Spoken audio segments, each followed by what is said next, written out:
the most feared gunslinger in the territory, was undone by a quiet seamstress.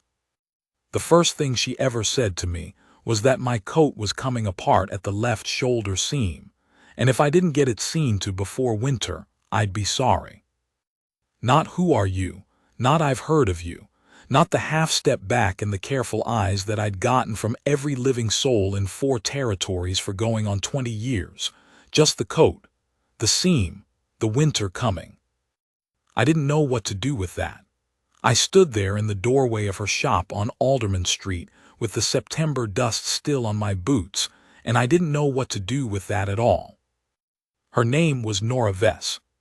She'd come out from Pennsylvania 2 years before I rode into Claret, which was a town that didn't want me there, but needed what I could do badly enough that the mayor had sent the letter himself. Nora had come west for reasons she didn't offer, and I didn't ask, not then. She'd set up her shop in a narrow building between the assay office and a barber who was hardly ever open, and the sign above the door said alterations and fine work in letters she'd painted herself, a little uneven, which I noticed later. She was 34 years old. She had brown hair she kept pinned up and a small scar along her left jawline she'd gotten, I found out much later, from a wagon wheel spoke when she was 11. She was not tall. She was not the kind of woman men turned to stare at when she walked through a room. She was the kind of woman who noticed when your coat seam was failing and said so. I told her I'd think about it. She said suit yourself and went back to what she was doing, which was hemming something dark blue, and she didn't watch me go. I thought about that for 3 days. You have to understand what my life had been. Not for sympathy, I'm not asking for that. Just so you understand what I mean when I tell you that a woman looking straight past the reputation at a fraying seam was something I hadn't encountered before and didn't have a category for. My name is Elias Cord. I know you've likely heard it. The stories have a way of growing, and I won't say they're all lies, but they're not all true either, and the parts that are true got there mostly through bad luck and worse timing rather than any ambition on my part. I hired my gun out. I kept my word. I didn't drink to excess, and I didn't bother women, and I paid my debts. By most measures, I was a man of reasonable character. By the measure the territory applied to me, I was a thing to be feared, given a wide berth, used when necessary, and not invited to supper. That was fine. I'd made my peace with it, or I told myself I had. I was 51 years old when I rode into Claret. I'd been moving my whole adult life, never more than a winter in one place. I'd buried 3 horses I loved and 2 partners I'd trusted and 1 woman I'd thought I might marry, a long time ago, before the reputation got too large to live around. I'd stopped expecting to put down roots. I'd stopped expecting most things. You do, after a while. It's not bitterness exactly. It's more like a man who's been out in the sun so long he stops noticing he's thirsty. The job in Claret was straightforward enough. There was a man named Briggs Calder who ran cattle and ran men and had lately taken to running the town itself, or trying to. The mayor wanted that stopped. I was the thing he'd hired to stop it. I'd done that kind of work before. I knew how it went. What I didn't know, couldn't have guessed, was that a quiet woman with a needle and thread and a plain eye for what was wearing out was going to be the thing that finally, after 51 years, made me feel like a man worth knowing. I went back to the shop on the 4th day, told myself it was the coat. She had me take it off and she turned it in the light and looked at the shoulder, and then at 3 other places I hadn't noticed were going. She didn't make a fuss about it. She had a way of working that was very still, hands moving but the rest of her quiet, like she was listening to something underneath the task. I sat in the chair by the window because she told me to and watched the street while she worked, and we didn't talk for a while. Then she said, without looking up, that she'd heard I was here about Briggs Calder. I said I was. She said he'd burned out a family named Rourke 2 winters back, turned them off their land in January. The father had lost 2 toes to the cold before they reached town. I said I'd heard something like that. She bit the thread and smoothed the seam with her thumb and said the Rourkes were good people. I didn't say anything. She handed the coat back. She'd fixed 4 places and reinforced a pocket I hadn't asked about. I asked her what I owed. She looked at the coat, then at me, then she named a price, and I paid it without haggling because it was fair and also because I was still getting used to someone who just said what a thing was worth and waited. I put the coat on. The shoulder sat right for the first time in what was probably 2 years. I said, "Good work." She said, "Come back when you need it." I went out into the street thinking I would. That surprised me too. The business with Calder took most of October. I won't go into all of it. There were confrontations, 2 of them that got loud, one that got louder than that. There were nights I sat up in the room above the feed store the mayor had given me, listening to this town that was frightened of Calder and half frightened of me too, and working through what needed doing next. Calder had 4 men riding for him that were the real problem. Not Calder himself. Calder was the kind of man who was mostly hot air wrapped around a fear of being small. It was the 4 men. I won't go into how that resolved either. What I'll say is that by the 3rd week of October 2 of those men had left the territory at speed. One was in the jail, and one had forced a hand I hadn't wanted to play. Calder himself came apart like wet paper once his backing was gone. He left. He left fast, and I don't believe he came back. What I'll tell you is what happened the evening after it was done. I was sitting on the step outside the feed store. My right hand had taken a knock, nothing broken, just bruised down to the bone, and I was resting it on my knee and not doing much of anything. The sun was going. The town was quiet in a way it probably hadn't been quiet in a long time. A few people had come out to watch when things came to a head that afternoon. Now they were back inside. That was usual. That was how it went. Nora came around the corner of the assay office, carrying a covered tin. She sat down on the step beside me without asking if I minded, and she set the tin on her knee and she said, "I made extra." She'd made a beef stew. She had a fork wrapped in a cloth. She set the tin in front of me. I looked at my right hand and she looked at it too, and she said, "That one," and nodded at my left. She didn't make a face about the hand. She just noted the situation and adjusted. I ate the stew and she sat beside me, and we watched the light go off the street. A dog moved through the dust at the far end of town. The sky went red, then the deep orange, then the color that doesn't have a good name, and we sat in it. She said, "Are you leaving?" I said I hadn't decided. She said, "Claret is better than it was." I said, "That doesn't take much."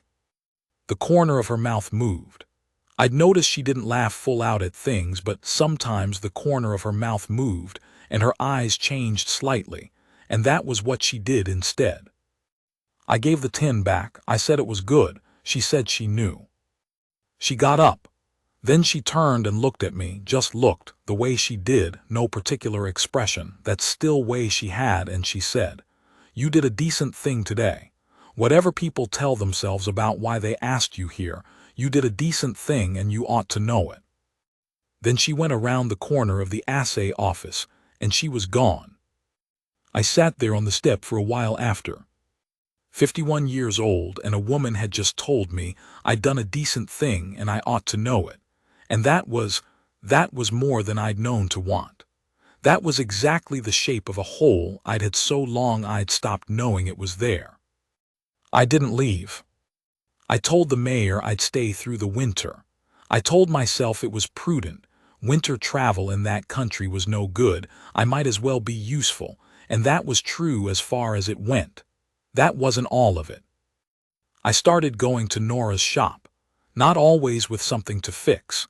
Sometimes just in the late afternoon when the light came through her window at the angle that made the whole room amber and warm, and she'd be working, and I'd sit in the chair and we'd talk or we wouldn't. She was easy to be quiet with. That was rarer than it sounds. Most people need to fill the air. Nora used air the way she used everything, only what was needed, nothing extra. I learned things about her slowly, the way you learn things about a place you're staying in. Pennsylvania. A father who'd been a tailor, which was where she'd learned the work. A marriage at 20 that had not been a good marriage and had ended when the man left for reasons she said once and briefly and didn't return to. No children, which she mentioned without sorrow, just as a fact.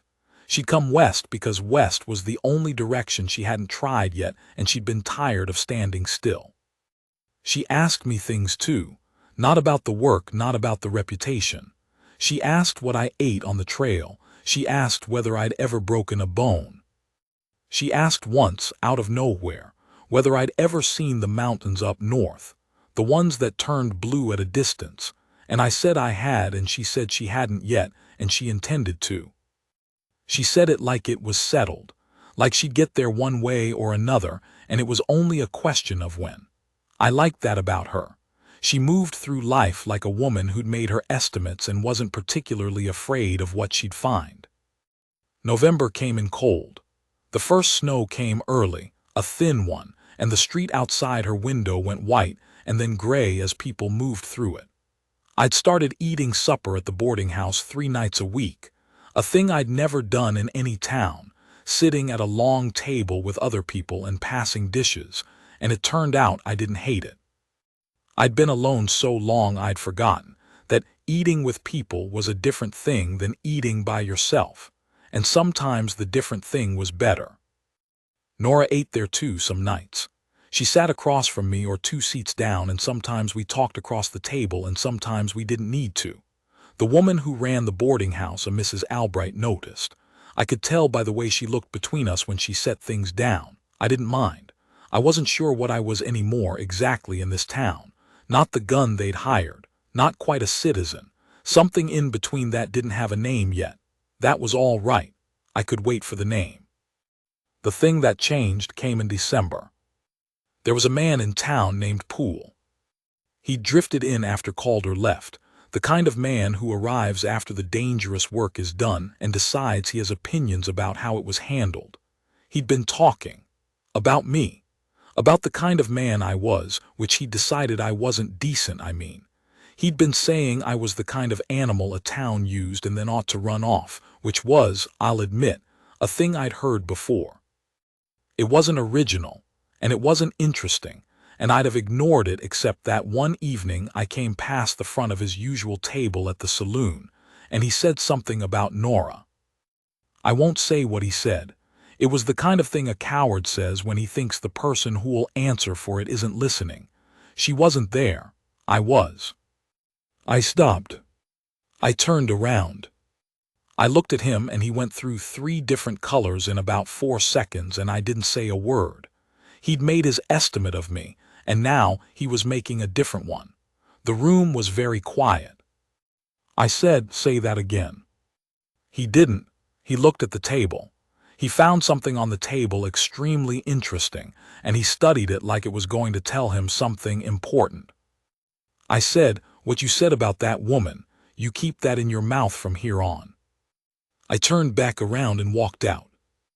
I'm not particularly proud of that moment. I'm not ashamed of it either. But what I remember most about it is what happened 2 hours later when Nora appeared at the feed store door. She knew, word moved fast in a small town. She stood in the doorway and she looked at me and she said, "You didn't have to do that." I said, "I know." She was still in the doorway. There was snow coming. I could smell it in the air, that iron smell. The lamp on the wall behind me put light out past me and onto her face, and she looked at me the way she did sometimes, that still, level way, like she was reading something she was taking her time with. She said, "Do you want to come to supper? Not the boarding house. Mine. I have a small place on the back of the alley. I've been meaning to invite you." I said yes. She made salt pork and boiled potatoes, and there was bread she'd baked 2 days before, and we sat at her small table in her small room and ate it and talked. And when the snow started coming down outside her window, I watched it through the glass and felt something in my chest that had been clenched for a very long time begin, very slowly, to open. There was no single night I could point to after that. It was a slow accumulation, the way a thing gets built in winter, a little at a time in the cold, and you don't see the whole of it until the snow melts and there it is. She let me come to supper again. Then again. I started bringing things firewood once, because I'd seen her stack was low, and a cured ham I'd traded labor for with a farmer on the edge of town. She accepted these things without ceremony and without debt, which was the right way to accept them. January was hard. The cold came down from the north serious and mean, and the town pulled in on itself the way small towns do. I helped with things, a roof that needed shoring on the widow Carrow's place, a water line on the east end of town that froze and burst and needed fixing before the whole block lost access. I wasn't the gun anymore. I was just another man with hands. That felt good in a way I couldn't have explained to you 6 months before. Nora and I walked sometimes in the evenings when the cold let up enough, down Alderman Street and back, or out to the edge of town where the land opened up and you could see a long way. She didn't take my arm. She walked beside me. When she had something to say, she said it, and when she didn't, she was quiet, and both were comfortable.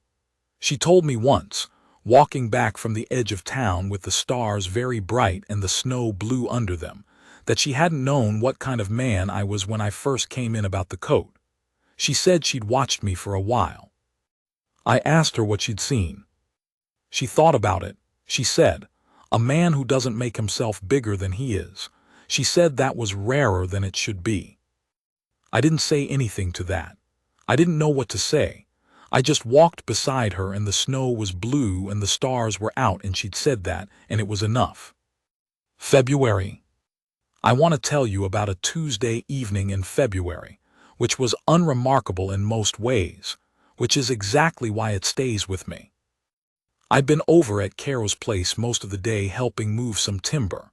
My hands were rough, and I had a splinter in my left palm I couldn't see well enough to get out, and I'd come to Nora's back door because she had a good needle and good light, which she did. She sat me at the table and got the lamp and looked at my palm and found the splinter right away. She had that way of seeing things, and she worked at it without hurry. Her hands were warm, small and quick and very certain what they were doing.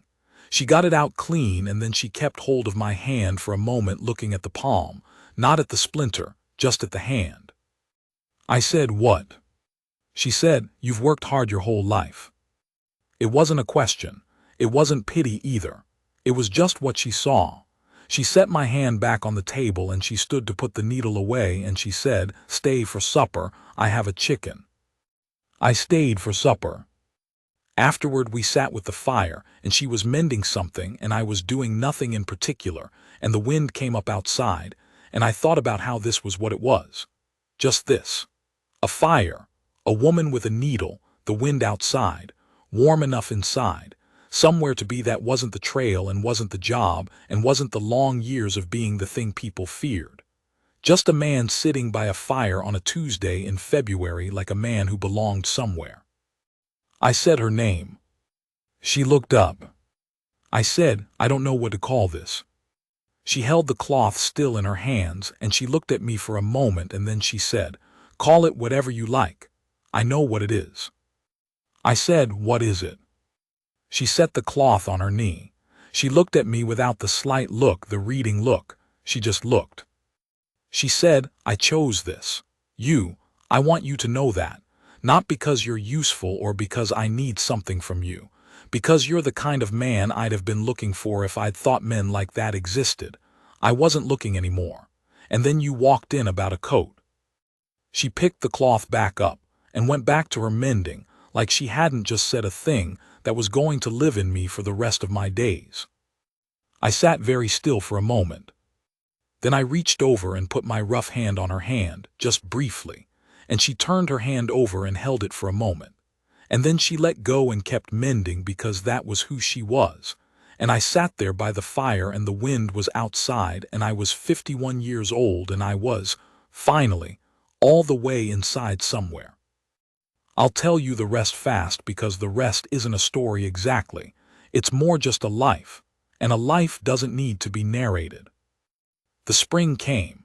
I put up a notice at the general store that I was available for work, ranch work, labor, whatever needed doing, and I did not put my last name on it because I was tired of what my last name did to rooms. I was just Elias. Elias who could work. That was enough. The mayor tried to make me deputy. I told him no. I told him I was done with that kind of work. He said the town would like the reassurance of having me in an official capacity, and I said the town could reassure itself, and that I was going to put in a kitchen garden. I put in the kitchen garden. It did tolerably well. Nora and I married in April in the parlor of the church, with Mrs. Albright and the parson and 2 other people in attendance. Nora wore a dress she'd made herself, dark green, and she'd done something with her hair that was different than usual, and she looked like herself, only on a day when herself was very clear. We signed the paper and walked out into the April morning, and she took my arm without ceremony, like she'd always taken it, and we walked back to her shop because she had an alteration to finish. I fixed the sign above the door that summer. I repainted the letters, alterations, and fine work, and I made them even. She stood in the street and looked up at them, and she said they were too even. She said the old ones had character. I told her I could rough them up a little, and she said, "Don't you dare." I left them even. There's a morning I keep coming back to. August, dry and gold, the kind of morning the West does when it wants to remind you why anyone came here. I was in the back of the shop fixing a table that had gotten unsteady, and Nora was at her work table with the window open and the light coming in that amber way, and she was singing something under her breath. Not a real song, just a sound she made sometimes when she was settled and the work was going right. I sat back on my heels and watched her for a moment. She didn't know I was watching. She was just there in the light with her hands moving, settled, sure of herself, sure of the work. The sound she made under her breath was very quiet. The air smelled like sawdust and thread, and something she'd been heating on the small stove, coffee, maybe. I'd been afraid my whole life of wanting things I couldn't keep. Horses, partners, the woman before Nora, everything I'd ever let myself want had eventually gone, or I'd had to move on, or the work had taken it away. I'd trained myself out of wanting. I was good at it. I was very good at not reaching for things. I was watching this woman in the morning light, and I was thinking, I got here. Somehow, without planning it, without deserving it any more than any other tired man who'd been moving too long, I got here. She'd looked past everything the territory had decided I was, and she'd seen what was underneath, which wasn't much, which was just a man who kept his word and did his work and had enough quiet in him to sit still, and she'd decided that was what she wanted. Freely, clearly, without being asked. That's what I mean when I say undone. Not beaten, not made soft, not changed into something I wasn't. I mean, all those years of keeping myself tight and moving and unreachable and ready to go, all of it just opened. Like the seam that had been pulled wrong for years and finally, under a steady hand, was set right. I got up and went back to the table. The leg was almost right. The wood was good if you got the angle on it. She was still singing the thing that wasn't a song. I worked and she worked, and the morning went on, and that was enough. That was more than enough. That was the whole of it, right there in that room, and I knew it and I held it and I was grateful.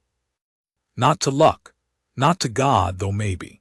Mostly to her, to Nora Vess, who'd looked at a worn coat in a doorway and seen past every layer of what the territory had made of me and said, plainly, without fuss, that she knew what this was. She did. She'd known before I did. That's her. That's the whole of her. A woman who saw clear and wasn't afraid of what she saw and chose it anyway. And that was the finest thing that ever happened to me in 50-some years on this earth. The table was steady after that. I did good work on it. We had it for 11 years.